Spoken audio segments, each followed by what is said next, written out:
Hello, welcome back to Let's Play Mask of the Betrayer, where we are still investigating Mulsantir, and we did some shopping at the temple here, where they are not too happy with us.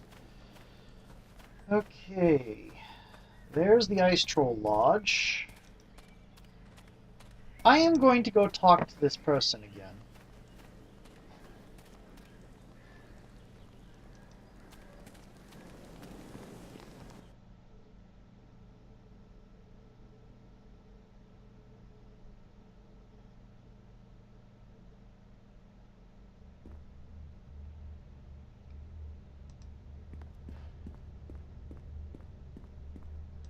We do not have books for him yet.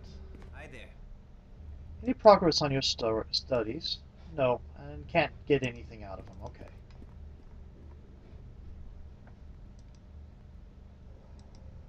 You probably not who I'm looking for.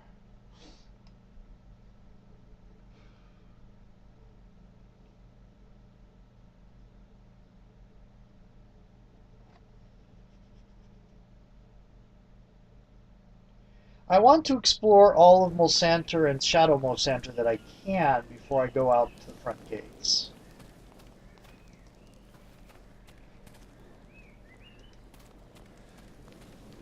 Just seems logical. There's no music. There's a lot of bird sound and flapping and stuff like that. That's unusual for Neverwinter Nights 2, at least. It's the Vale Theater. We know what's in there. Nothing. There's the bazaar. That's over there.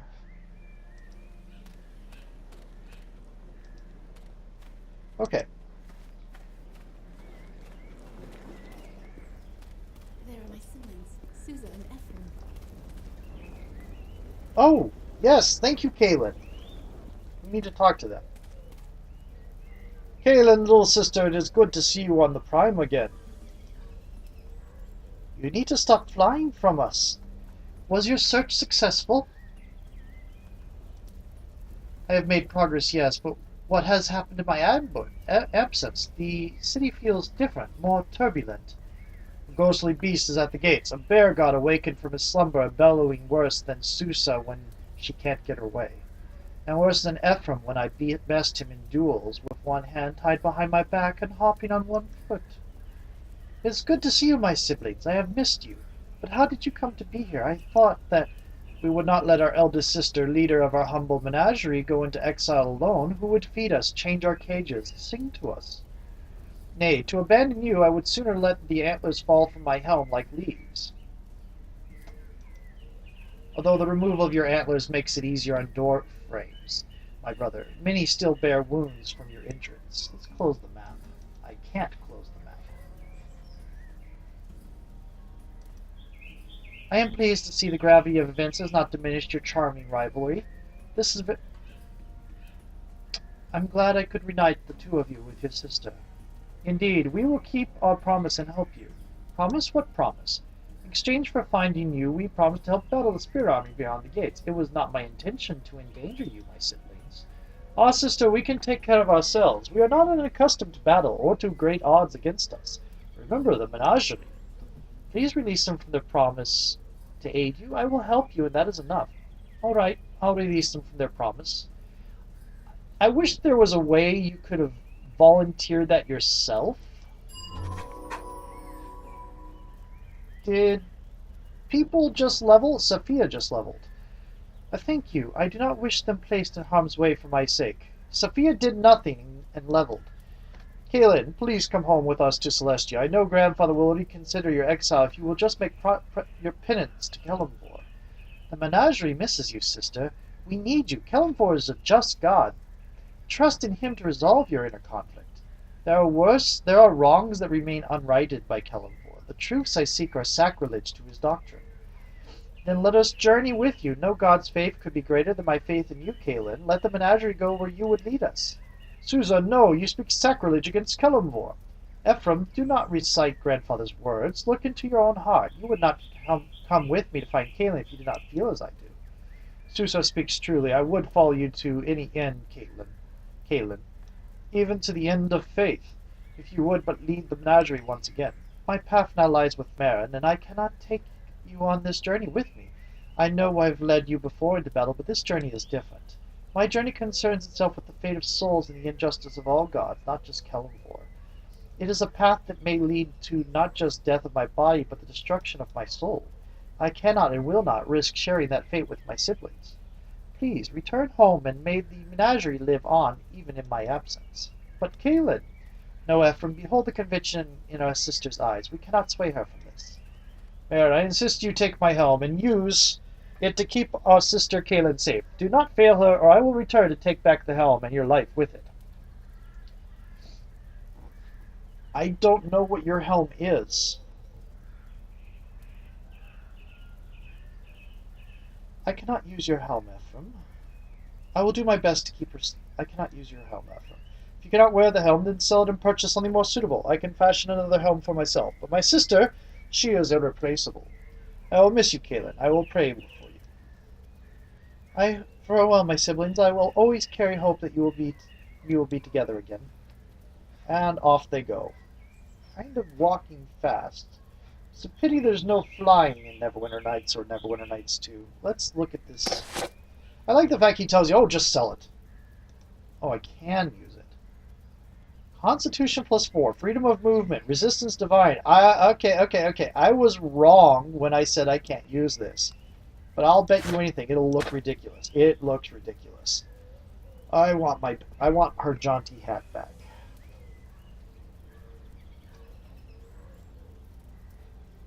On the plus side, Meren, aside from the glowing eyes, you now look a little bit like my Pillars of Eternity character. And we just need to give you 2 spears. Though, unfortunately, in this game, spears are a two-handed weapon instead of a one-handed weapon. There is a way to fix that, but it involves editing. I know my brother pulled it off. I haven't looked into it because it hasn't been too serious for me. But generally, spears in D&D are one-handed. You can do spear and shield. Long spears are two-handed.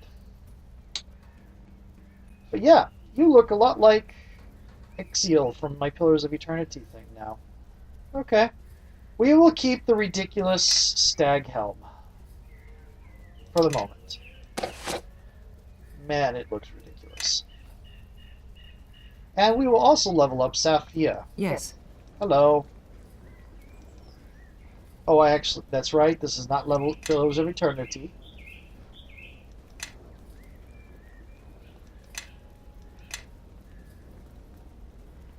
Get 2 spells. I think Shape Change is in there, and Greater Spell Mantle is in there. And I think we are going to get a Shape Change. Oh, I forgot that I have Persistent Haste. I need to remember that. Okay.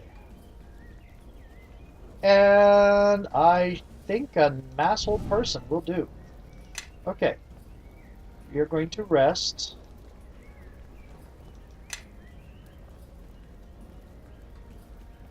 I'm curious here.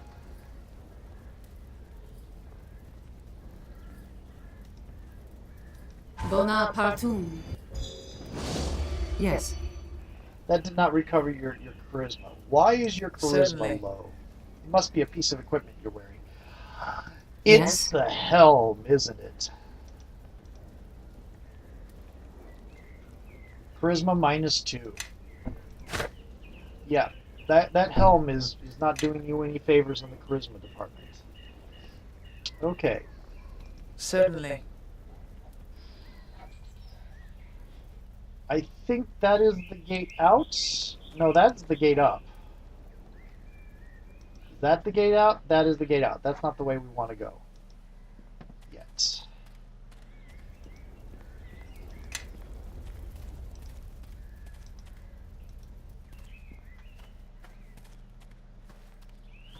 Foreigner. Meren, Certainly. talk to the foreigner in your silly hat. Is it true an army of spirits stands at the gate? I thought I had left such madness at home. Map note added. The sloop.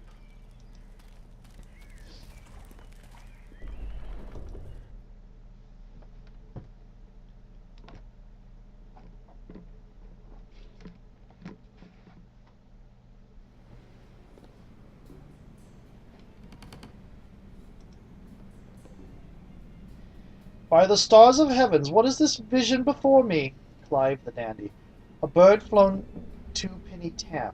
Bird flown straight from the heavens to our tiny theater, I think. She is a vision that has chosen to grace us with our presence. Pause. She is a vision that has chosen to grace us with our presence.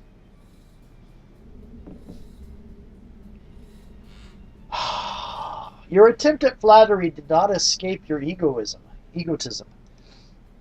You have me at a disadvantage, gentlemen. What do you mean? I suffer, priestess of Yamata, but it is no small suffering. It is my heart that aches greatly, and only your gentle touch can soothe it. Please, a kind word, lass, a fetching glance, and we shall be restored. I don't know of what you speak. Leave be, you oafs, and perhaps you should fish your brains from your trousers before they get you into trouble. Wobbly stool. Kaylin, you are a little bit innocent. Clive the dandy and two-penny tam. Rickety chair. Rickety chair. Rickety chair. Wobbly stool. This is not a very... There's a stage. Vladik. There's a guy with a name. Can I help you? A newcomer, welcome to the Sloop. I am Vladik, the proprietor of this proud establishment. Proud? Tell me about your inn. Glad... I forgot to turn off Facebook, didn't I? I acquired the Sloop a few years ago with my wife Zora. When we took it over, it was an unprofitable, glorified museum of some sort. I turned the Sloop into an inn, a fabulous place where the common man or woman can come to relax, enjoy, and be entertained. And here we have none of that elitist high drama nonsense you'll find at the Vale Theatre. We cater to the masses, and I have great pride that my inn will succeed. It sounds like you dislike the Vale Theatre. It's not that I dislike the Vale. Magda's a fine lady dwarf who could even drink my wife Zora under the table. The problem is that they are stuck in the past. You see, the people, by and large, no longer want to see grand epic stories filled with big words they can barely comprehend, and that is all the Vale does. So there is a need here, unfilled, and Vladik hears that need and is acting to fill it. That is why I'm forming a new theater right here in the Sloop, called the Sloop Troop.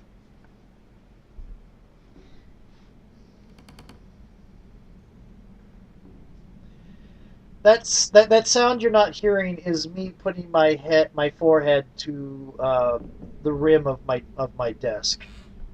Oh, catchy name, isn't it? Yes, the Sloop Troop. They will put on plays that will appeal to the common man, light-hearted plays of comedy and farce. Currently, we are working on The Fat Wizard's Winch, which is to be a parody of the Vale's next ghastly epic drama. Enjoy yourself. Yeah, okay. Lovely. Tis a long day. I could use a drink. Can't wait to leave this cursed country, truth be told. Yes? Hello? Oh, you're that merchant from outside. Join us, Golan, Vink, spare some room. It's our friend from the road, don't you remember? Nay, but we remember the mud well enough, and the ache in our shoulders from getting our cursed wagon unstuck. You have to pardon my comrades, they are dour company at the best of times, but I'm commonly loyal to my purse. Did you manage to free your wagon after all? Happily, yes, just before the spirits arrived. A rare stroke of luck, I assure you. And since luck is inevitably followed by terrible misfortune, I reasoned, why not greet my misfortune in a drunken stupor? Golan and Vink didn't bother to argue, so here we are. What can you tell me about the patrons here? Scoundrels and rogues, every one! Drink enough to pass out, and they will kindly relieve you of your purse, your pants, and occasionally your hair, if the actors are in need of a wig. What about the owner? A colorful fellow. He calls himself Vladik, though I suspect he has traded freely in names, almost as freely as he trades in tales. His wife is Zora, the handsome woman over yonder. Comment on her tusks if you must, but do so at your own risk, and leave my name out of it. This place seems lively. For myself, I attribute the pleasant atmospheres to the lack of witches, and I find the locals far more palatable when drunk. If you can wait for the actors to sober up, I hear they're playing an especially vulgar performance of the Fat Wizard's Winch. Although you may be waiting for some time, Clive the Dandy has turned a disturbing shade of green, and I think I heard one of the others vomiting in the back room. Who are those shimmying warriors in the corner? Those would be the local pirates, of course. I would never refer to them as such if they were close enough to hear. Their captain is Fildren of the 11 Chairs, though his R seems to require only one. I have never inquired after the other 10. Do you know anything more about him? Indeed, I know that his father is rumored to have been a great boar spirit, which would explain his considerable body hair. Sadly, I also know these rumors are nonsense. Fildren is the youngest son of Lord Thiedrum, who was slain in his bed by Thayan knives. Brave Fildren now spends his summers off Thayan coast, murdering with wild abandon and hanging his ship with bald Thayan scalps. As I am neither Thayan nor bald, I am thankfully beneath his notice, and I have no plan to shave my locks lest I tempt a violent end. Do you have any goods to sell? None at all, I am happy to say. I wholeheartedly detest my line of work, as any reasonable person should.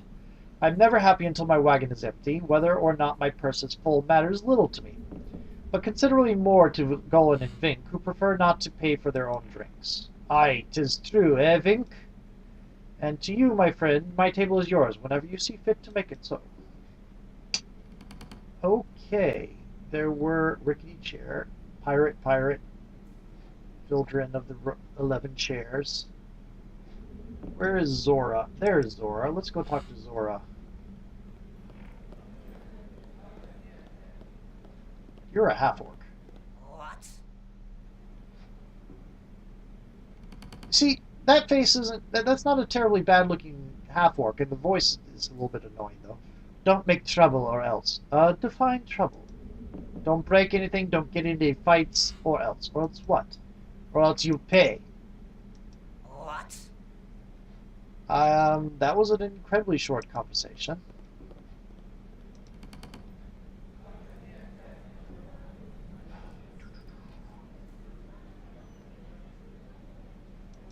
Pirate. You're not welcome at our table, foreigner. Pirate, who is doing something weird. What do you want? I don't drink with foreign dogs. Be off. Greetings. My mind must be playing trick. Am I so drunk that I invited a foreign dog to join us? Fildred, the girl, she has a Thayan look about her. Meren, we should take our leave. These men are pirates and thugs, nothing more. By the three, she is a Thayan. Red robes or no, have her kind grown so brazen that they send their tattooed witches to share my ale? Calm yourself. She is my companion. You won't lay a hand on her. The gesture is appreciated, but I think you've just enraged them further. Lay hands on the girl? No, that I won't. It'll take a blade to pry that pretty scalp from her head. Oh, joy. That was the wrong thing to do.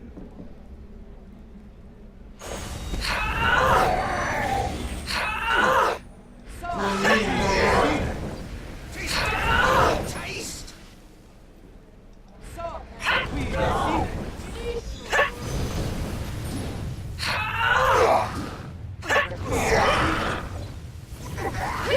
I like the fact that, you know, sneak attack, because of the fact that,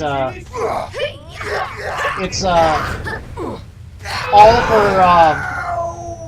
all her Duelist and Neverwinter 9 abilities count as sneak attacks. Well, not all of them, a lot of them do. So even though she doesn't, she's basically got a fighting style that allows her to really cleverly place her blows, it's still be marked as a sneak attack. Which should make sense. Oh dear.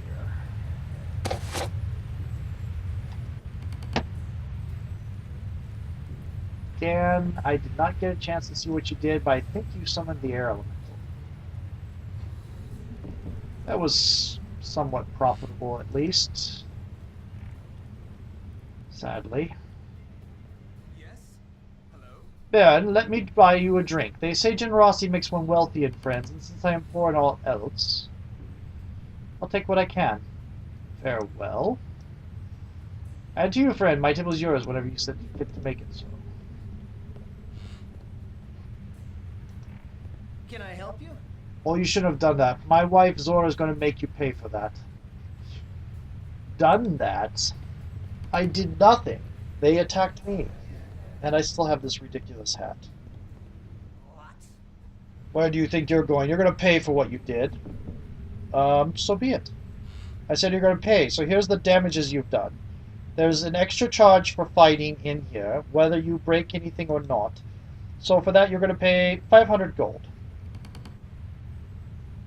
I was not aware of the rules of this establishment. I promise to be more respectful in the future. I wish I could do that and pay the gold. As you wish, here's your 500 gold. Don't make trouble, you'll pay. What? Yeah, 500 gold. Oh, ow, 500 gold.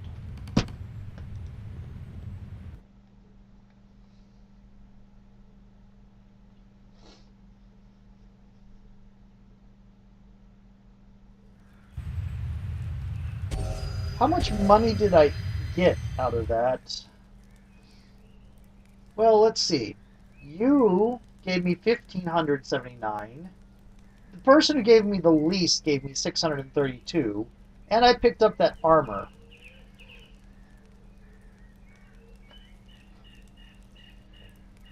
So yeah, that worked out as a profit.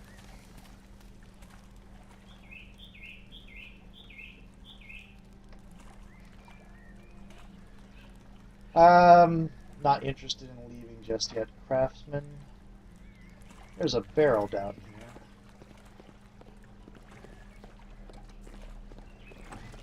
here. More armor. Added armor +4. I wish when you were making weapons, it gave you an option to alter the way the armor looked. That would be cool. But it doesn't.